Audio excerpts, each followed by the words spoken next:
Hola a todos, ¿cómo están?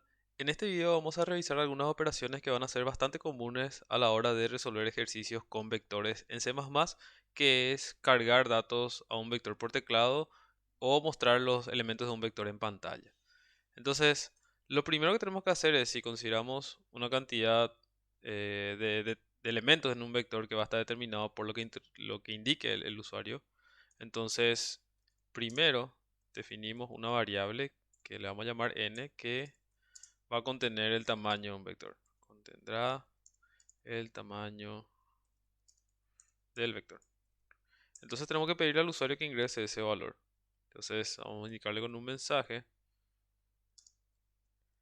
ingrese la cantidad de elementos del vector.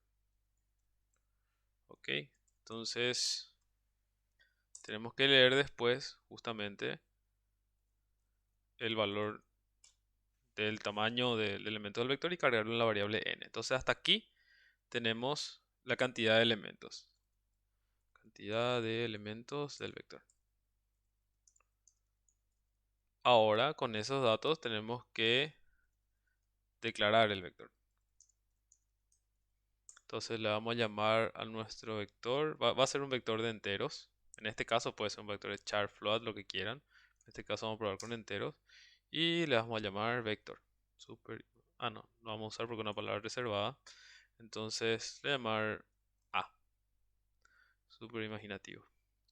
Ok, va a tener n elementos. Entonces aquí estoy defino un vector A de n elementos. Ok, ya tengo el vector y ahora voy a hacer el proceso de carga.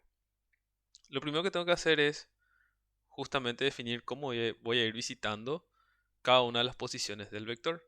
Acuérdense que, voy a poner carga del vector. Acuérdense que el primer elemento está en la posición 0. 0. Aquí primer elemento. Y esto sigue secuencialmente y llegamos a la posición n-1, que es el último elemento. Entonces necesitamos un contador que vaya desde 0 hasta n-1 para poder visitar cada una de las posiciones del vector. Entonces lo que vamos a hacer es, podemos usar cualquiera de los ciclos repetitivos, pero generalmente usamos el for. Entonces definimos un índice, que le vamos a llamar i, y escribimos dentro del for i igual a 0, justamente porque es la primera posición del vector. Mientras i sea menor que n, justamente va a llegar hasta el valor n-1, que es el último elemento del vector o la última posición. Y como queremos visitar cada una de las posiciones, vamos a ir incrementando el valor de i en 1 al final de cada iteración. Entonces, ¿qué vamos a hacer dentro de ese ciclo for? Lo que vamos a hacer es justamente leer cada uno de los valores que va a introducir el usuario y cargarlos en la posición respectiva del vector.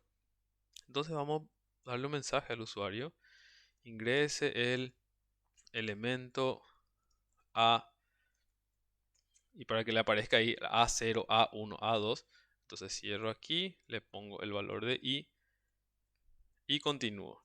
Pongo el corchete para cerrar, dos puntos, y voy a lo siguiente. Ahora justamente lo que hago es cargar. Así como cargar una variable simple, es bastante similar en un vector, solamente tengo que indicar en qué posición voy a estar cargando. Entonces pongo el nombre del vector y su posición, que en este caso es i. Entonces, en i igual a 0 va a cargar en la posición A0, en i igual a 1 en la posición A1 y así sucesivamente hasta llegar al último elemento, que es n-1. Entonces vamos a probar hasta aquí. Se dice ingrese la cantidad de elementos del vector, le voy a poner 5. Y me dice ingrese el elemento A0 y le voy a cargar 1, 3, 4, 5. Ok, hasta ahí cargué. Tengo que ver si cargué bien, ¿verdad? O sea, quiero mostrar después los elementos de ese vector que cargué. Ok, entonces ahora tenemos que hacer el proceso de impresión de datos en pantalla.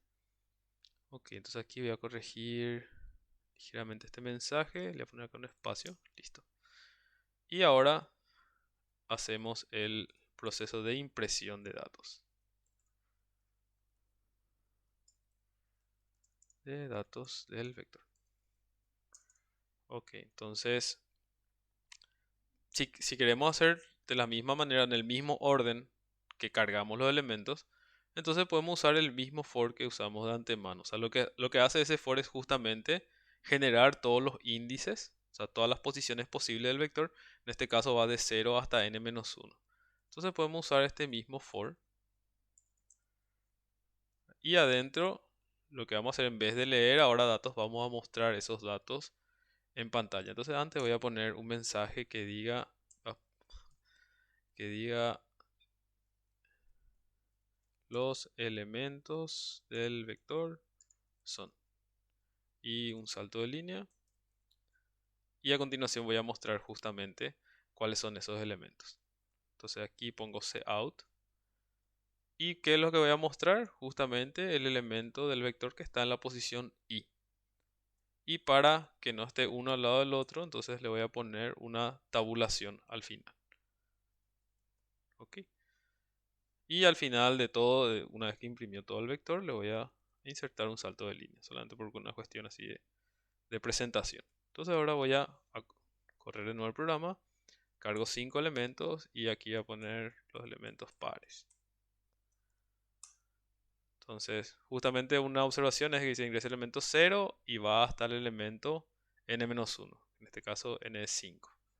Entonces nos muestra al final los elementos del vector son 2, 4, 6, 8, 10. O sea, nos muestra en ese orden. Ok, entonces algo si es que de por ahí él dice, no, yo quiero imprimir los elementos del vector, pero en sentido inverso. Entonces lo que hay que ver es cómo generar justamente el orden en que generamos los valores del contador. Entonces si queremos imprimir los elementos del vector en sentido inverso, entonces vamos a empezar desde el final. El último elemento es el n-1. Entonces vamos a ir de derecha a izquierda. Lo que vamos a preguntar ahora si o sea, mientras el valor de i sea mayor o igual que 0, pues justamente vamos a empezar en n-1 y vamos a ir hacia atrás. Entonces el último elemento va a ser el 0, para igual a 0. Y lo que hacemos en cada iteración es restar. Entonces es, digamos, cambiar el sentido. O sea, lo que justamente va a determinar el sentido de presentación o de carga de los datos es justamente cómo vamos generando los valores de i. Bueno, entonces si corremos otra vez nuestro programa, pongo 5, 2, 4, 6, 8 y 10 y ahí me imprime en sentido contrario. Ok, entonces con esto ya vimos el proceso de carga de elementos en un vector y de impresión o mostrar los elementos de un vector en pantalla. En los siguientes videos ya veremos algunos ejemplos de aplicación. Espero que les sirva este video y nos vemos en el siguiente.